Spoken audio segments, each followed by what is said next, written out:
শুভ সকাল ছাত্ররা, কেমন আছেন আপনারা? আশা করি আপনারা সবাই ভালো আছেন। আমি আপনাদের সায়ন স্যার যথারীতি আজকে আমি আপনাদের ফিন্যান্স, ব্যাংকিং ও বিমা সেকেন্ড পেপারের নতুন একটি অনলাইন সেশনে হাজির হয়েছি। আমরা স্পেশাল টেস্টের সিলেবাসের একটা টপিক নিয়ে আলোচনা করছিলাম, ব্যাংক তহবিলের উৎস ও তার ব্যবহার। তো আজকে আমাদের লেকচারের আলোচ্য বিষয় হলো জামানতি ঋণ, জামানতি ঋণের প্রয়োজনীয়তা, জামানতি ঋণের প্রকারভেদ এবং জামানতি ঋণের ক্ষেত্রে বিবেচ্য বিষয়, অর্থাৎ এই ঋণটা দিতে কেন কি কি বিষয়গুলো আমরা দেখব এই ঋণের ক্ষেত্রে। তো আলোচনা শুরু করি এবং আজকে আমাদের এই লেকচারটি শেষ হয়ে যাবে। তো আপনাদের পরীক্ষার আগে আমি আবার অষ্টম অধ্যায়টাও শুরু করে দেব পরের লেকচারে, যাতে দুইটা লেকচারই রিভাইজ হয়ে যায় আপনাদের স্পেশাল টেস্টের আগে। তো আলোচনা শুরু করতেছি। আজকের আলোচনায় প্রথমেই আছে জামানতি ঋণটা কি জিনিস। জামানত মানে কোনো কিছু জমা রাখবো, তাই না? তো জামানত মানে কোনো কিছু জমা রেখে যদি আমি ঋণ নিই, ব্যাংক ঋণ ফেরত পাওয়ার নিশ্চয়তা চায়, তাই না? আপনি যে কোনো জায়গায় ঋণ নিতে যাবেন ব্যাংকে, ব্যাংক বলবে ঠিক আছে আপনি নিরাপত্তার খাতিরে কিছু জমা রাখতে হবে। তো এই কারণে ঋণ প্রদানের সময় ব্যাংকে ঋণ পরিশোধের নিশ্চয়তা স্বরূপ বস্তু বা অবস্তুগত কিছু জিনিস জমা রাখতে হবে। তো ঋণের বিপরীতে এই বস্তু বা অবস্তুগত নিরাপত্তাই ঋণের জামানত বলে। অর্থাৎ এই যে জিনিসগুলো আপনি রাখলেন, তাতে কি হলো, ব্যাংক নিরাপত্তা ফিল করতেছে যে ঋণের টাকাটা সে পেয়ে যাবে, অথবা যদি নাও পায় আপনার এই জমাকৃত বস্তু থেকে সে ঋণের টাকাটা উঠায় নিতে পারবে, বিক্রি করে হোক বা যে কোনোভাবেই হোক সে এটা পারবে। যদি কখনো ঋণ গ্রহীতা গৃহীত ঋণ তার সুদ বা দুটোই ফেরত প্রদানে ব্যর্থ হয়, তখন ব্যাংক সেটা বিক্রি করে সে টাকাটা আদায় করে। কিন্তু যদি আপনি আপনার ঋণের টাকা পরিশোধ করে দেন, ধরেন আপনি একটা বিল্ডিং বা একটা জমির দলিল জামানত হিসাবে ব্যাংকে রাখলেন, তো ব্যাংকে আপনি 5 লাখ টাকা নিলেন, আপনি 5 লাখ টাকা সুদ সহ পরিশোধ যখন করে দিবেন, তখন কিন্তু এই জামানতি ঋণের কোনো কাজেই আর আসবে না, তাই না? তখন আর এই জামানতি ঋণ, জামানতটা যে রাখছিল সেটাই শেষ। ওইখানে আমানতি ঋণের ওই কাগজটা যে একটা জমা ব্যাংকের জন্য তখনই লাগবে যখন কোনো কারণে যদি আপনি টাকা না দেন, আর যদি টাকা দিয়ে দেন তখন সে ওই ঋণের কাগজটার বা যে চুক্তিটা হইলো আপনার সাথে ব্যাংকে, যে দলিলটা তার কাছে জমার, সেটা আর ভ্যালুলেস, তখন আর সেই দলিলটা কোনো দাম থাকবে না। দলিল বলতে আপনার বাড়ির দলিলটা বলি না, যেটা আপনার সাথে আপনার ব্যাংকের যে চুক্তির যে দলিলটা, সেটার আর কোনো দাম থাকবে না। আপনার বাড়ির দলিল আপনাকে ফেরত দিয়ে দিবে, ওটার আর ভ্যালু নাই। তো আপনাকে যেহেতু আপনি টাকা দিয়ে দিয়েছেন, তো ওই আপনাদের চুক্তির কোনো ভ্যালু নাই। তো এখন আপনার টাকা আপনি ফেরত পায়, ফেরত আপনার জমি আপনি ব্যাংকের দলিল আপনার হয়ে যাবে, ঠিক আছে? আর যদি আপনি টাকাটা না দেন তখন ব্যাংকের। তো কেন প্রয়োজন? প্রথমেই ঋণ ফেরতের নিশ্চয়তা। একটু আগে আমরা বলতেছিলাম আমি যে কোনো কারণে যদি ব্যবসায় লস হয় বা আপনি দেউলিয়া হয়ে যান, সেক্ষেত্রে ব্যাংকের লস। তো ব্যাংক কি চাবে, যে আপনার জামানত যদি কিছু রাখেন তাহলে ব্যাংকের জন্য সেটা সুবিধা, ব্যাংক সেই টাকাটা আদায় করতে পারে। দেন তহবিল প্রবাহ বৃদ্ধি। ঋণ ফেরতের নিশ্চয়তা পেলে ব্যাংক কি করবে, আরো বেশ সব ঋণেই যদি একটা করে জামানত জমা রাখতে পারে, তাহলে কি হবে, ব্যাংক নিরাপদ, তাই না? যে সে তো জানে যে আমি টাকা পাবোই, আমার টাকা পাওয়া নিয়ে কোনো সমস্যা নাই, বা আমি টাকা যদি তার থেকে নাও নিতে পারি, আমি সেটা তার জমি বা তার যেটা জামানত রাখছে সেটা বিক্রি করে টাকা নিতে পারবো। তো সেটা করলে কি হবে, সে তহবিল আরো লোককে বেশি বেশি ঋণ দিতে আগ্রহ দেখাবে। ব্যবসায়ের বিকাশ, যত ঋণ দিবে বেশি, তত বিভিন্ন লোক ঋণ পাবে, তত সেক্টরের উন্নতি হবে। তো ব্যবসা বাণিজ্যের ব্যাপক উন্নয়ন সাধিত হবে। তারপর আসলো কি শিল্পায়ন। শিল্পায়ন তেমনি ব্যবসার উন্নতি হইতে হইতে নতুন একটা শিল্প সৃষ্টি হবে। যত ব্যবসা বাড়বে তত কিন্তু একটা সেক্টরের উন্নতি হবে। তো এই ধরনের দ্রুত শিল্পায়ন দেখা দিবে। দেন পরামর্শ।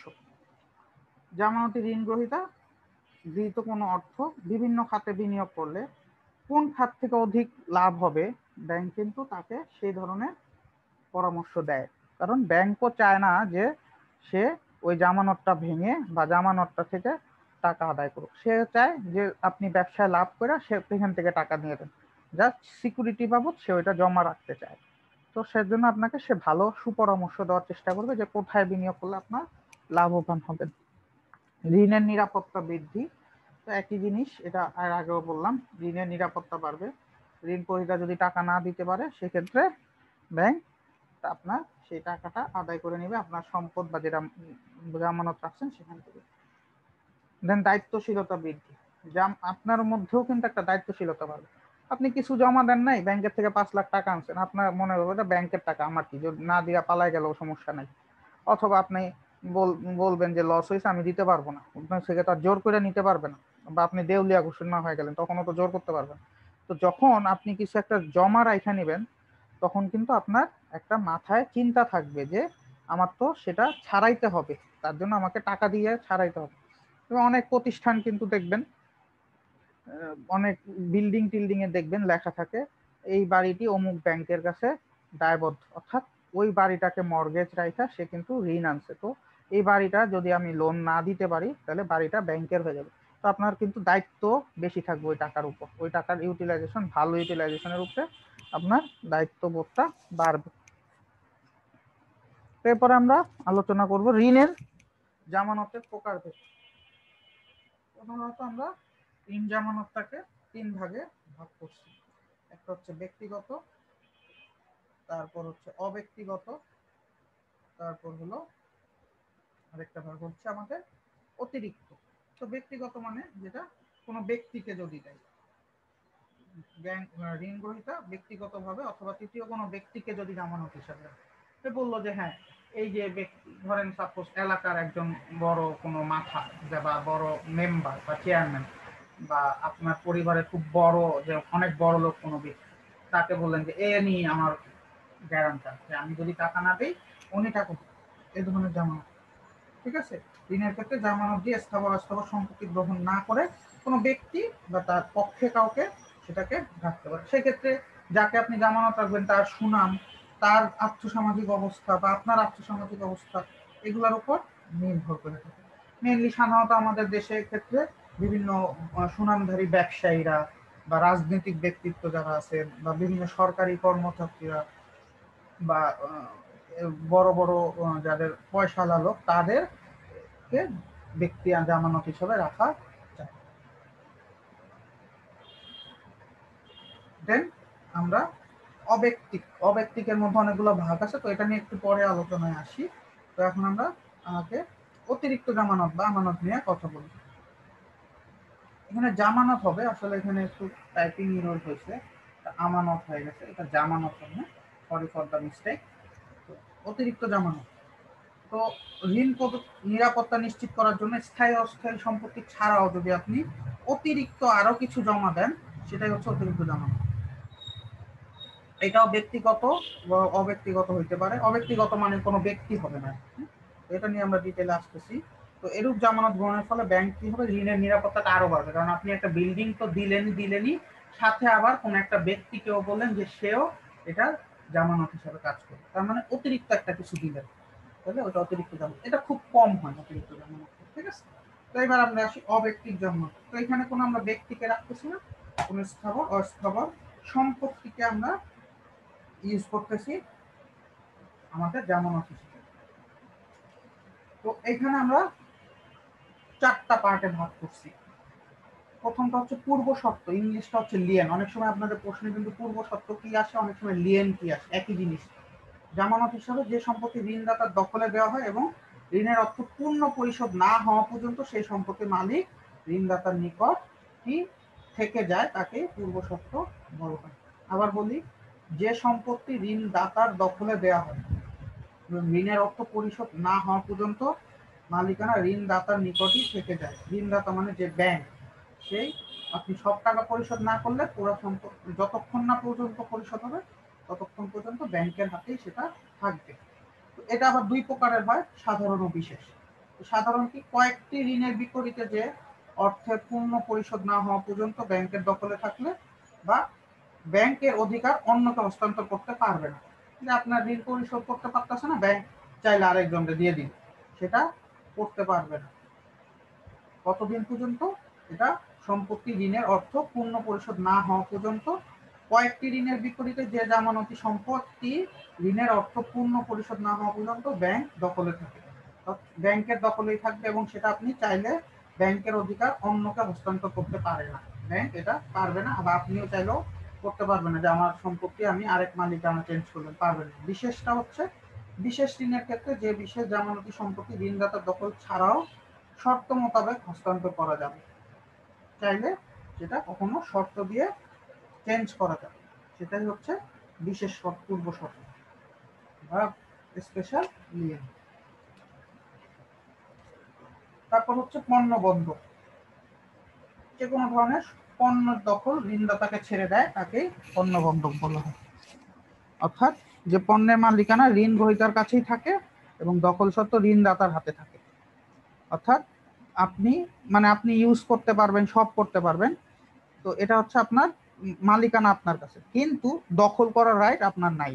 দখল যে কোনো সময় বা আপনি টাকা না দিলে সেটা ব্যাংক এসে নিয়ে যেতে পারবে আপনার থেকে। তো ঋণদাতার হাতে দখল থাকবে।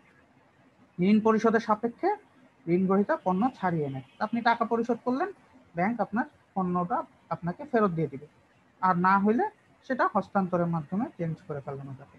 যদি অন্যথায় কি হবে, ঋণ গ্রহীতা তা হস্তান্তরের মাধ্যমে ঋণের অর্থ সংগ্রহ করতে পারে।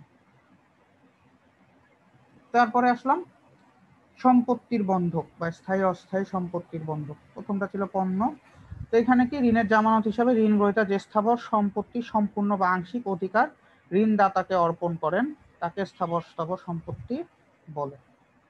অর্থাৎ যে লোকটা তার সম্পত্তির কিছু অংশ ব্যাংকে বললো ঠিক আছে আপনি এটা ইউজ করেন, সেটাই হবে স্থাবর সম্পত্তির বন্ধক। এবং এক্ষেত্রে ঋণ গ্রহীতা প্রতিশ্রুতি মোতাবেক যদি পরিশোধ করতে ব্যর্থ হয়, তো ঋণদাতা তখন এটা তৃতীয় পক্ষের কাছে হস্তান্তর করতে অধিকার লাভ করে, হস্তান্তর করে দিতে পারবে তৃতীয় পক্ষের কাছে। তো এটা আচ্ছা দুই প্রকারের হয়, একটা হলো ন্যায়সঙ্গত, একটা হলো আইনানুগ। অর্থাৎ আইনের মাধ্যমে একটা হবে, একটা আইন থাকবে, আর একটা ন্যায় কোনো নীতি, কোনো অনেকগুলা নীতির মাধ্যমে নিয়ে হইতে পারে। তারপর দখলবিহীন ব্যক্তিকের মধ্যে দখল, কোনো কিছু দখল হবে না, নর্মালি স্থাবর অস্থাবর জামানত হিসাবে এমনভাবে প্রদান করে যাতে দখলটা ঋণ গ্রহীতারাতেই আছে, তাকেই দখলহীন বলে। যে আমি টাকা নিছি কিন্তু আমি সব ইউজ, আমার মালিকানা সব কিছুই আমার, তখন সেটা দখলহীন। এটাও খুব কম হয়, ঠিক আছে। বিশেষ করে দেখা যায় লিয়েনটা বেশি হয়, আর ব্যক্তি জামানতও হয়, পণ্য বন্ধক সম্পত্তি বন্ধকও হয়। এই অতিরিক্ত জামানত আর দখলবিহীন বন্ধকটা খুব কম। তো এই হলো আমাদের ঋণের জামানতের প্রকারভেদে বিভিন্ন প্রকার। দেন আমরা আলোচনা করব জামানতি ঋণের কিছু বিবেচ্য বিষয়, কি কি বিবেচনা করতে হয় জামানতি ঋণ দেওয়ার সময়। এটা আগে যেটা আমরা গত ক্লাসে আলোচনা করেছিলাম সেটা ছিল ঋণের ক্ষেত্রে কি কি বিবেচ্য বিষয়, ঋণ মঞ্জুরের ক্ষেত্রে, দেওয়ার ক্ষেত্রে। এখন ঋণ জামানত মানে আমি কি জামানত রাখবো সেটার ক্ষেত্রে কিছু বিবেচ্য বিষয় থাকে। তো এখানে হচ্ছে অর্থ ফেরত পাওয়ার লক্ষ্যে আপনি স্থায়ী অস্থায়ী সম্পত্তি কিন্তু ঋণের জামানত আমরা বলতেছি। তো জামানত ব্যাংকের পূর্ণ ঋণ ফেরত পাওয়ার নিশ্চয়তা দেয় এবং সেটা আপনি খুব নিরাপত্তাও ফিল করেন। তো দুইটা দৃষ্টিকোণ থেকে আমরা দেখব, একটা হচ্ছে ব্যক্তিগত বা ব্যক্তিক জামানতে, একটা অব্যক্তিক জামানত। ব্যক্তিক জামানতে আমরা দেখব কোনো ব্যক্তিকে নেওয়া যাবে কিনা জামানত হিসেবে। তখন প্রথমে তার আর্থিক সামর্থ্য, যে একজন এমন লোক দিল তার নিজেরই আর্থিক সামর্থ্য নেই, তো সেই ধরনের লোকের জামানত হিসেবে রেখে লাভ কি, সে তো আর দিতেই পারবে না। তো সেটাও আপনাকে আগে চিন্তা করতে হবে যে যাকে নিচ্ছি তে বা যাকে যে লোক ঋণ নিতে আসছে যাকে দিচ্ছে বা উনি নিজেই যদি হইতে চায় সত্যিকারই তার পক্ষে সম্ভব কিনা দেওয়া, এ ধরনের লোককে নিতে হবে। তারপর সততা ও ন্যায়পরায়ণতা, সে সৎ কিনা, যে যাকে জামানত হিসাবে রাখতেছে সে সৎ কিনা।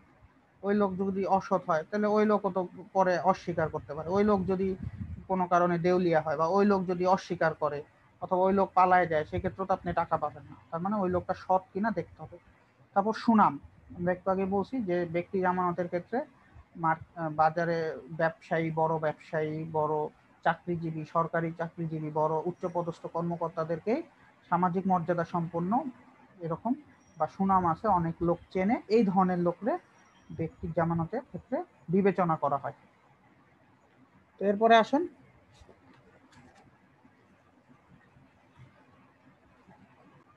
এরপর আমরা আলোচনা করব অব্যক্তিক জামানত, অর্থাৎ কোনো সম্পত্তির যদি থাকে। তো গ্রহণযোগ্যতা, প্রথমে সম্পদের আইনানুগ্রহণযোগ্যতা আছে কিনা। এমন জিনিস আইনের খাতায় আপনি এমন জিনিস বন্ধক রাখতেছেন যেটা আইনের খাতায় ঠিক না বা আইনসম্মত এটা কোনো সম্পত্তি হিসাবে ধরা হয় না, বা আইনের চোখে ধরেন একটা বিল্ডিং আপনি রাখতে চান, বাট ওই বিল্ডিংটা অবৈধভাবে তৈরি করা, তাহলে কিন্তু সেটা গ্রহণযোগ্য হবে না। যতটুকুন জায়গা ছাড়ার কথা ততটুকুন না ছেড়ে তৈরি হয়েছে, তো সেগুলো হইলে হবে না, গ্রহণযোগ্য বিল্ডিং হতে হবে। তারপর বিক্রয়যোগ্য, অবশ্যই যেমন জিনিস নিতে হবে যেটা আপনি টাকা না দিলে ব্যাংক যাতে বিক্রি করতে পারে, এই ধরনের জিনিস হইলেই ব্যাংক একমাত্র ঋণ দিবে। তারপর সম্পদের তারল্য, কত দ্রুত সেটা নগদ টাকায় কনভার্ট করা যাবে, সম্পদটাকে দ্রুত বিক্রি করে তারল্য টাকা আনা যাবে কিনা। ঠিক আছে, তারল্য যতটা তারল্য রক্ষা করতে পারলে ব্যাংকের সেটাই বেশি গ্রহণ করবে। তো ব্যাংক গ্রাহকের আমানতকৃত অর্থ হতেই ঋণ দেয়, তাই না? তো আপনি যদি ঋণের টাকা না দেন, তো এই যে লোকটা সেভিংস করছে সে আইসা যখন ব্যাংকে বলবে ভাই আমার টাকা দেন, ব্যাংক কিন্তু দিতে পারবে না। তো ব্যাংক চাবে তারল্য যেটা দ্রুত আসবে সেরকম সম্পত্তি রাখতে। দায়মুক্ততা, জামানতি সম্পত্তি দায়মুক্ত হওয়া আবশ্যক, অর্থাৎ আপনার জমি আবার আরেকজনের কাছে দায় দেওয়া আছে, বা আরেকজন আপনার কাছে এই জমির কিছু অংশ পায়, শরিকি বাড়ি যদি হয়, সে ধরনের ক্ষেত্রে ব্যাংক সেটা নিতে চায় না। জামানতি ঋণের ক্ষেত্রে ব্যাংক সবসময় দায়বদ্ধহীন যেগুলা সেগুলাকে নিবে। দেন সম্পদের মূল্য, সম্পদের মূল্য সম্পর্কে ব্যাংক অবশ্যই সচেতন থাকবে। কখনোই আপনি ব্যাংকে বেশি বলতে পারবেন না বেশি যে ভাই আমার এই সম্পদের দাম 1 কোটি টাকা, যেখানে ধরেন 50 লাখ টাকা দাম। তো এই ধরনের সম্পদের মূল্য আপনাকে বলা যাবে না, কারণ ব্যাংক অবশ্যই সেই মূল্যটা নির্ধারণ করবে নিজেদের মতন করে, তারা নির্ধারণ করে তারপর সেটাকে জামানত হিসাবে রাখবে। হস্তান্তরযোগ্য, তো জামানতি সম্পদ সহজে হস্তান্তরযোগ্য হলেই ভালো ব্যাংকের জন্য, যেটা সহজে তারা নিয়ে বিক্রি করে দিতে পারবে, বা হস্তান্তরযোগ্য যেটা আমরা এর আগে লিয়েন বা ইয়ার মধ্যে আলোচনা করছি। তো হস্তান্তরযোগ্যটা হইলে ব্যাংক সেই বিষয়টাকে আগে মাথায় রাখে যে এটা হস্তান্তরযোগ্য কিনা। তারপর মূল্য স্থিতিশীলতা বা মূল্য নির্ধারণ, যেসব সম্পত্তির মূল্যগুলো দ্রুত নির্ধারণ করা যায় সেই ধরনের, যেমন জমি হলে কিন্তু একটা এরিয়ায় মোটামুটি 1 কাঠা জমির দাম কত সেই হিসাব করে কিন্তু ব্যাংক তারটারও হিসাব করতে পারে। তো সহজে মূল্য নির্ধারণ বা মূল্য স্থিতিশীলতাটা যদি সহজ হয়।